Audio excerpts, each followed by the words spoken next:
আজি আমি নৱম শ্ৰেণীৰ এইটো পৃষ্ঠকালীয় আয়তন চেপ্টাৰটোৰ অনুশীলনী 13.5টো আৰম্ভ কৰিব ওলাইছোঁ।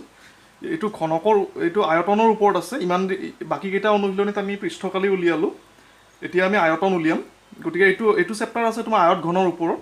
গতিকে নাম্বাৰ 1 2 প্ৰথমতে আমি আয়ত ঘনৰ কালী সূত্ৰটো লৈ লওঁ। অনুশীলনী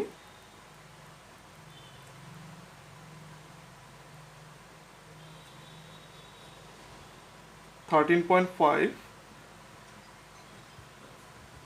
এতিয়া আয়ত ঘনৰ ইয়াতে আয়তনৰ সূত্ৰটো লাগিব। আয়ত ঘনৰ আয়তন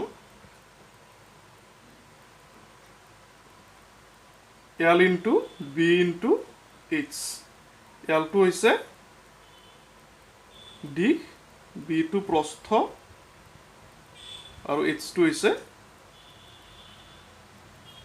উচ্চতা। একেদৰে ঘনকৰ আয়তন, ঘনকৰ কি হয়, দিশ প্ৰস্থ উচ্চতা একে থাকে ঘনকৰ ক্ষেত্ৰত। গতিকে এইটো আমাৰ হ'ব এল এল এল অৰ্থাৎ এল কিউব। এলটো দিশ বা এটা বাহু আৰু এইটো। এতিয়া আমি 1 নম্বৰ প্ৰশ্নত যাওঁ। 1 নম্বৰ প্ৰশ্নত আমাক জুইশলা বাকচ এটাৰ জোখ দিয়া আছে যে 4, 2.5, 1.5 ক্ৰমে তোমাৰ দিশ প্ৰস্থ উচ্চতা। এতিয়া ইয়াৰ আয়তনটো ওলাব লাগিব আৰু তেনেকুৱা 12টা বাকচ থকা পেকেট এটাৰ আমি আয়তন উলিয়াম। গতিকে নাম্বাৰ 1 সলিউশ্যন দিয়া আছে জুইশলা বাকচৰ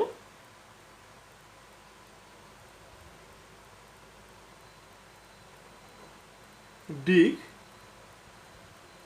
4 সেন্টিমিটাৰ, প্ৰস্থ 2.5 সেন্টিমিটাৰ আৰু উচ্চতা 1.5 সেন্টিমিটাৰ। তোমালোকে এইটো ইউটিউবত চালে ফুল স্ক্ৰীন কৰি ল'লে বেছি ক্লিয়াৰলি দেখা পাবা। এইটো অলপ ডিষ্টেঞ্চটো অলপ বেছি হয়তো, গতিকে ফুল স্ক্ৰীন কৰি ল'লে ক্লিয়াৰলি বুজি পাব বস্তুখিনি, ভিজিবল হ'ব। আৰু এতিয়া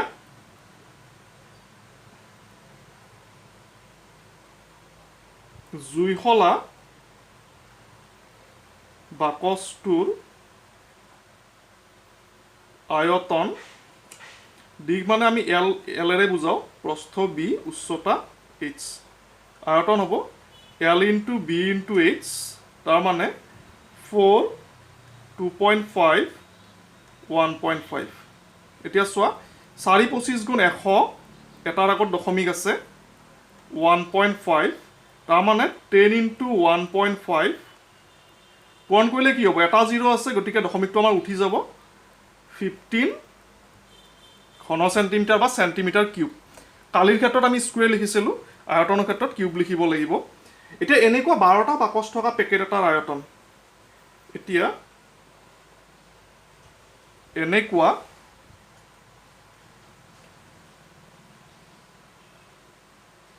এনেকুৱা 12টা বাকচ থকা পেকেট এটাৰ আয়তন হ'ব এটাৰ 15 cm³ ইনটু 12, গতিকে 15 × 180 ঘন চেণ্টিমিটাৰ। এইটোৱে আনচাৰ হ'ব।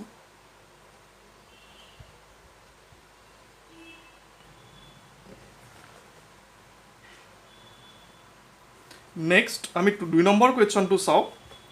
এটা আয়তীয় ঘনক আকাৰৰ পানীৰ টেংকিৰ দিশ 6 মিটাৰ, প্ৰস্থ 5 মিটাৰ আৰু গভীৰতা 4.5 মিটাৰ। গভীৰতা মানে সেইটো এইচ হ'ব তোমাৰ। এতিয়া টেংকিটোত কিমান লিটাৰ পানী ধৰিব, আমাক দিয়া আছে যে 1 ঘনমিটাৰত কিমান লিটাৰ হয়, 1000 লিটাৰ হয়। গতিকে আমি পাত্ৰটোৰ প্ৰথমতে আয়তনটো উলিয়াব লাগিব। এইটো আমি লিটাৰত কনভাৰ্ট কৰি দিম, সেইটোৱে আৰু। নাম্বাৰ 2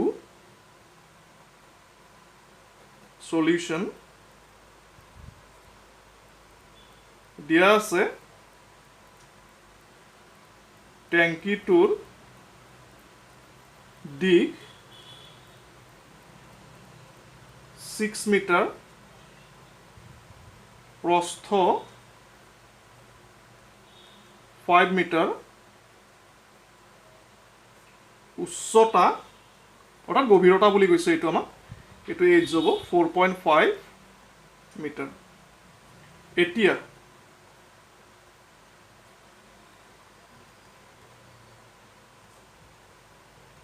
টেংকিটোৰ আয়তন L into B into H 6 into 5 into 4.5 30 into 4.5 135 ঘন মিটাৰ এতিয়া আমাৰ প্ৰশ্নটো কিমান লিটাৰ পানী ধৰিব বুলি কৈছে আমি জানো এইটো হিন্স দিয়াই আছে কিতাপত 1 ঘন মিটাৰত কিমান লিটাৰ হয়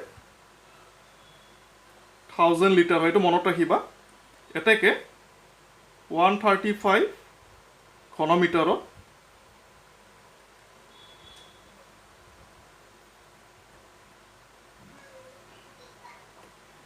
1,35,000 লিটাৰ এইটোৱে আনসাৰ হ'ব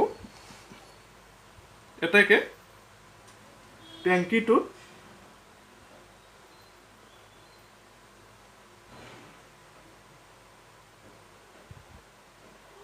एक लाख 35,000 লিটাৰ পানী ধৰিব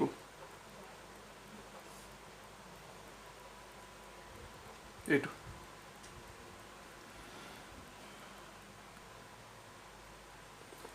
নেক্সট নাম্বাৰ 3 এটা আয়তীয় ঘনক আকাৰৰ পাত্ৰৰ দিশ 10 মিটাৰ প্ৰস্থ 8 মিটাৰ আমি h2 উলিয়াব লাগে উচ্চতাটো এতিয়া 380 ঘনমিটাৰ জুলীয়া পদাৰ্থ ধৰিবলৈ পাত্ৰটোৰ উচ্চতা কিমান হ'ব লাগিব h2 উলাব লাগিব আমাৰ হেৰিটো দিয়া আছে আয়তনটো দিয়া আছে 380 ঘনমিটাৰ গতিকে l দিয়া আছে b দিয়া আছে আৰু আয়তনটো দিয়া আছে আমি h2 উলালে হ'ল LBH ফৰ্মুলাটোৰ পৰা নাম্বাৰ 3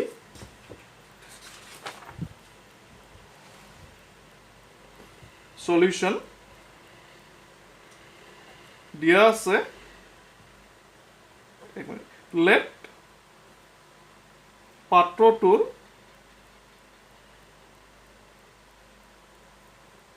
উচ্চতা সমান h মিটাৰ আমি h ধৰি ললো দিয়া আছে পাত্ৰটোৰ দিশ 10 মিটাৰ প্ৰস্থ 8 মিটাৰ আৰু পাত্ৰটোৰ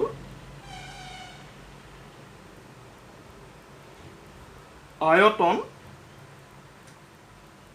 380 ঘনমিটাৰ গতিকে আমি সূত্ৰটো বহুৱাই দিওঁ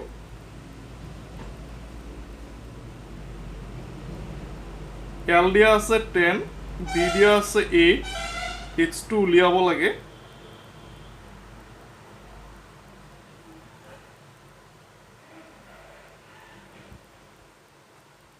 সৰি এইটো 0 0 কেনসেল 2 ৰে 8ক 4 বাৰ 2 ৰে 38ক 19 বাৰ 19/4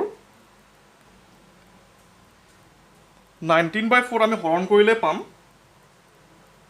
4 ৰে 4 4 গুণ 16 3 30 4 7 গুণ 28 2 20 4 5 গুণ 20 এতেকে পাত্ৰটোৰ উচ্চতা h সমান 4.75 মিটাৰ এইটো আনসাৰ হ'ব নেক্সট নাম্বাৰ 4 কোৱেশ্চনটো দিয়া আছে 8 মিটাৰ দিশ 6 মিটাৰ প্ৰস্থ আৰু 3 মিটাৰ গভীৰ এটা আয়তীয় ঘন আকাৰৰ গাঁত খান্দিবলৈ কিমান খৰচ পৰিব নিৰ্ণয় কৰা যদিহে প্ৰতি ঘনমিটাৰ খান্দোতে 30 টকা লাগে এটা আয়তনটো ওলালে হ'ল তাৰ লগত 30 টো পূৰণ কৰি দিলে আমাৰ মুঠ খৰচটো আহি যাব ইজি আছে নাম্বাৰ 4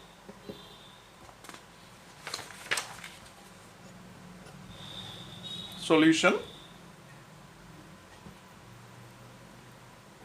দিয়া আছে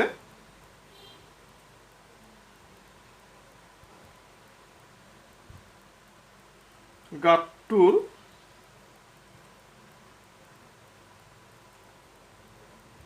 দিশ প্ৰস্থ গভীৰতা এইটো h বুলি আমি ধৰিম উচ্চতা হ'ব এইটো কিমান কিমান দিয়া আছে 863 মিটাৰ মিটাৰ মিটাৰ এতিয়া গাঁতটোৰ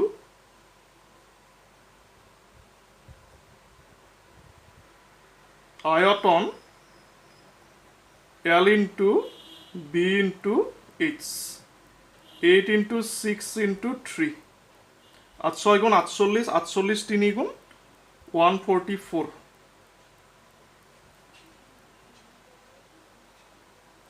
কিমান ঘন মিটাৰ এতিয়া 1 ঘন মিটাৰ খান্দোতে 30 টকা লাগে এতিয়া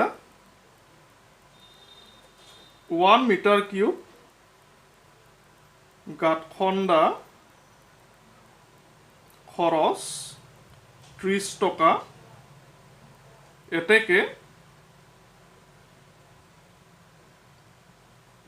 144 ঘনমিটাৰ গাঁত খন্দা খৰচ হ'ব